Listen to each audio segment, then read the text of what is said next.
حميم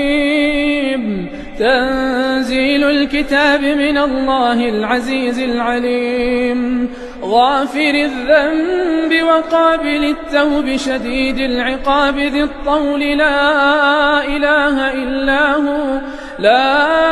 إله إلا هو إليه المصير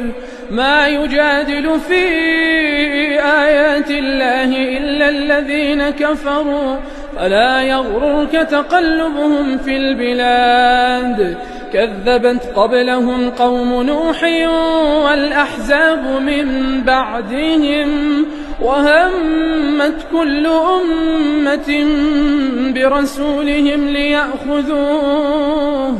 وجادلوا بالباطل ليدحضوا به الحق فأخذتهم فكيف كان عقاب وكذلك حقت كلمة ربك على الذين كفروا أنهم أصحاب النار الذين يحملون العرش ومن حوله